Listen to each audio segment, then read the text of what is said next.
So in the last episode, we saw this business of taking the symmetrization of a K multilinear map. And let me just repeat myself a little bit there. What we are doing is exactly the same as if f is a function from R to R, what is the even part of f? And later on we'll be talking about the odd part of f. So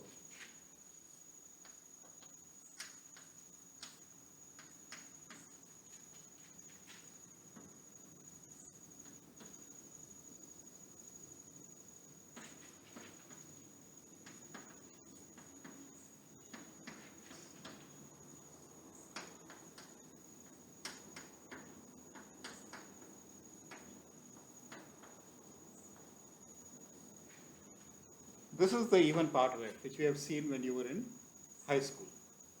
And I'll just write this again I'll write the same thing in a different way by saying that this is equal to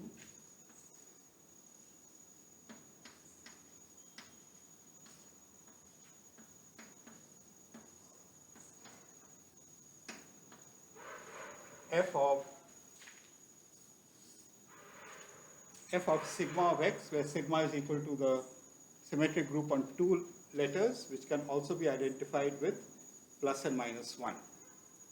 And I'm taking f of sigma x, sigma in S2, and this quantity also is equal to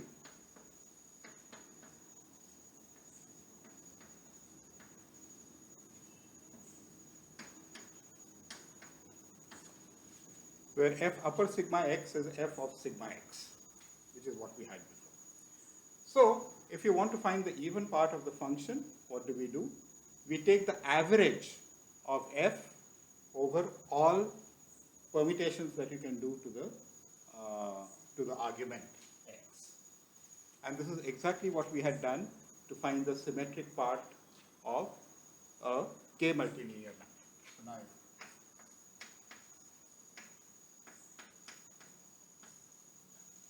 if T is any K multilinear map on R, T need not be symmetric. And therefore, if you want to get something that is symmetric, what is the meaning of symmetric? Meaning of symmetric is that it does not change under any application of any permutation sigma. T sigma is equal to T. So if I have a T which is not symmetric, that means you might have some sigma and some v's for which T sigma of v is not equal to T of v. So how do I find something that is symmetric? I will take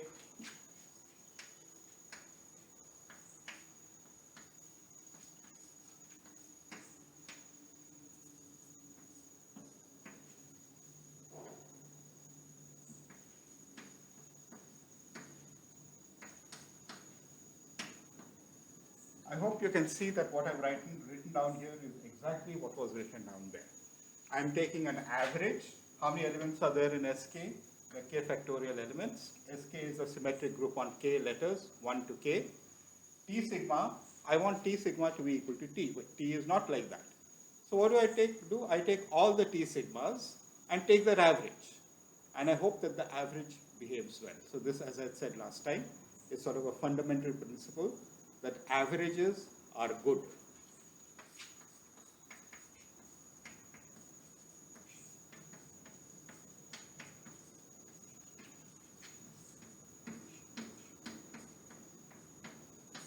If the function itself is not symmetric, but there is a notion of symmetry that you have, then you take the average of all the T sigmas where sigma is in Sk. So this is a very general principle that you should be aware of, and you will be seeing this more and more often as we go along. Okay? So the exercise, of course, is to take some T and calculate sim T. So I will take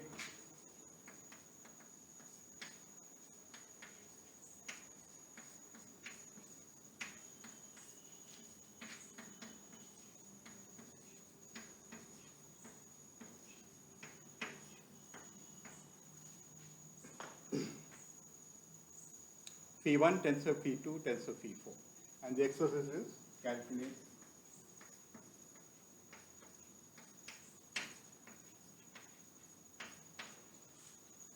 sim T will be a sum over sigma in S3. So it's going to have 6 elements in that sum. And you must evaluate what the 6 elements do. Okay? So in particular,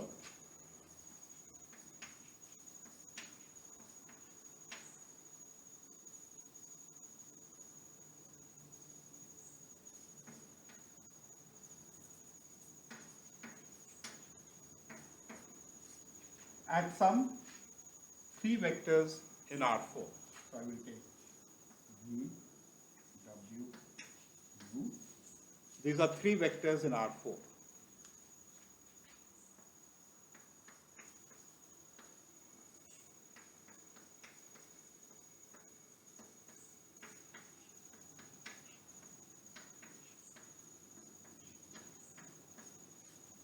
Take a vector V, which is V1, V2, V3, V4, similarly W and similarly U, and calculate sim T at that point. If you do this, you will understand what is meant by sim T. Okay? So sim T, the other exercise here which I mentioned last time is find the dimension of symmetric K-linear forms. So sim T obviously is something that is nice, okay? But it turns out that we are not really interested in symmetric K-multilinear maps. What we are interested in are anti-symmetric K-multilinear maps. What this corresponds to when you're talking about a function here is that if f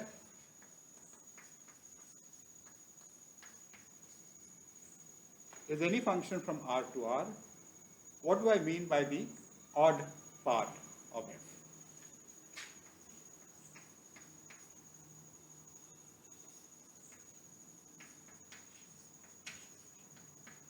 Which I will call f odd. And we all know what the odd part of a function from R to R is. It is equal to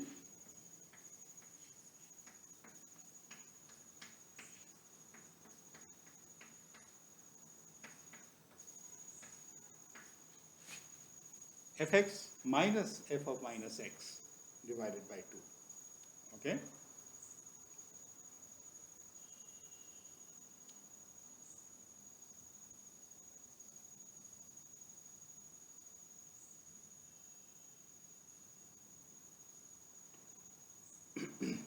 So, see, when you change x to minus x, what is going to happen? You get f of x with a minus sign and f of minus x. So the sign changes. The sign changes when you change x to minus x. And I can rewrite this as, in this notation, it is 1 over 2 factorial summation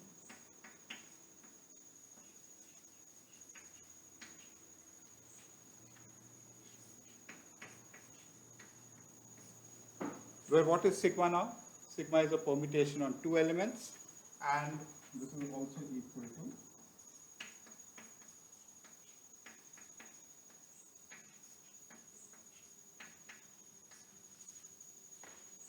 with a signum sigma. Signum sigma is the sign of sigma. It's equal to plus 1 if sigma is even and minus 1 if sigma is odd. Okay? So we want to do exactly the same thing for a K multilinear map. So how do you do that? We'll see it now. So for an odd function, when you take f of minus x, you get minus f of x. So I want to do exactly the same thing for K multilinear maps. So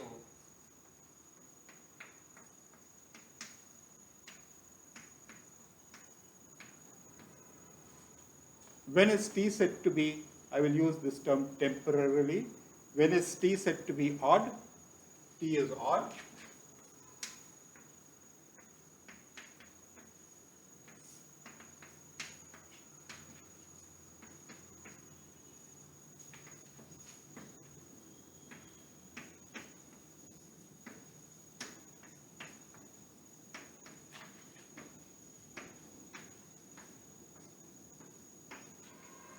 If when you apply sigma to T, you get the sign of T out.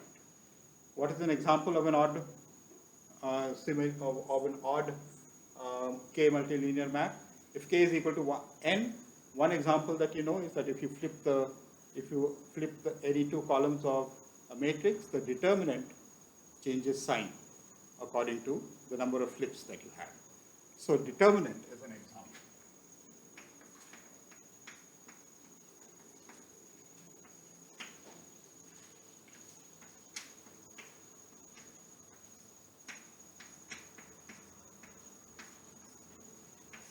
So we already have one example. In some sense, determinant is the only example, whatever I mean by that. So t is odd if this happens, which is exactly analogous to an odd function if you apply a permutation. The only permutation you have when k is equal to 2 is the identity and the transposition 1, 2 can be identified with the identity and minus 1. Minus 1 squared is equal to 1. So we are saying that when you apply the sigma to t, you get the sign of t out. Okay? The word odd is not quite correct to use here. The word that is used is, instead of odd, we use the word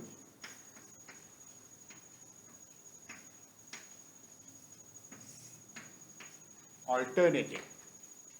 So t is alternating is when you apply sigma, you get a sign out. And we have one example. So we are soon going to be constructing many and many more of such examples. Okay? Clearly, the set of all alternating k multilinear maps forms a vector space.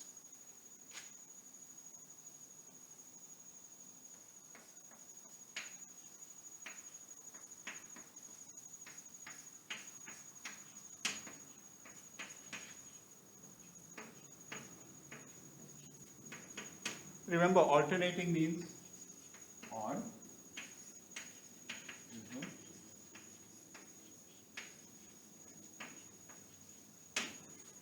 If you take the sum of two alternating things, obviously you'll get the same sign out with each sigma, and therefore you can pull that sign out. So sum of two alternating k linear maps is alternating. Okay, so alternating maps are a vector space, and immediately as soon as you have a vector space, the most important thing about that vector space is question.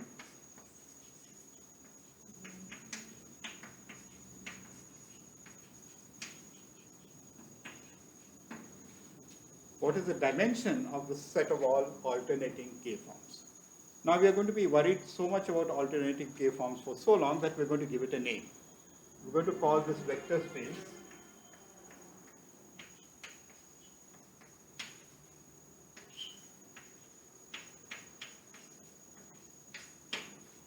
vector space capital lambda k of Rn. That upside down wedge, it's like a wedge, but it's actually the capital lambda.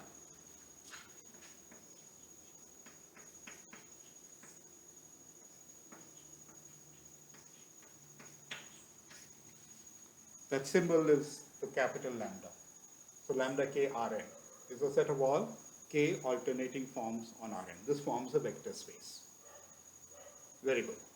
So if you're given a t, okay, then it need not be alternating. We have one example that is alternating.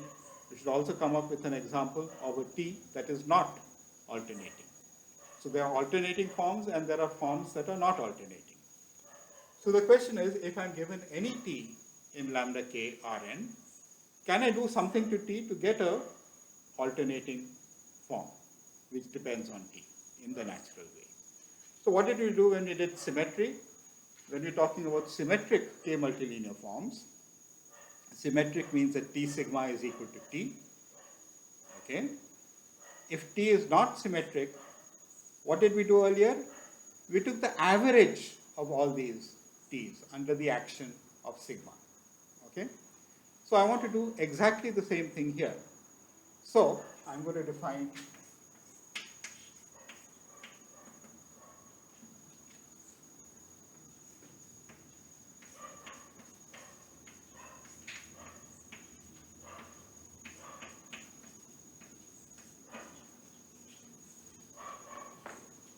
ALT. Okay, it's called alternating of t by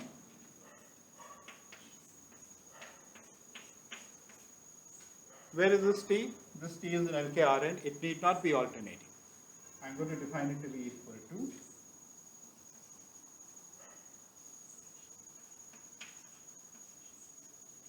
the average of T sigma, which is what I did before. But now I don't want symmetry. I want T sigma to be equal to signum sigma times T. So I'll take T sigma and multiply it by, because this is what I want it to be. I want T sigma to be signum sigma times T. And I want an average of all these things. This is again that fundamental philosophical point that I tried to emphasize, that the averages should behave well. What is the average? How many terms do I have here? The number of terms that I have here are k factorial, because there are k factorial sigmas in Sk. So if I want to take the average, I must write 1 over k factorial. So 1 over k factorial, sigma in Sk, signum sigma times T sigma.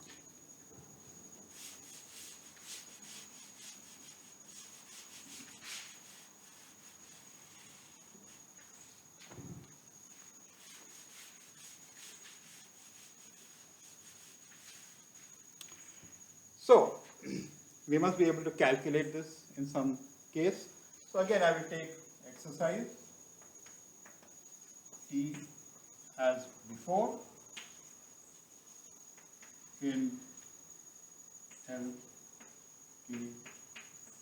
LKR4. I'd written something down a little while ago, and calculate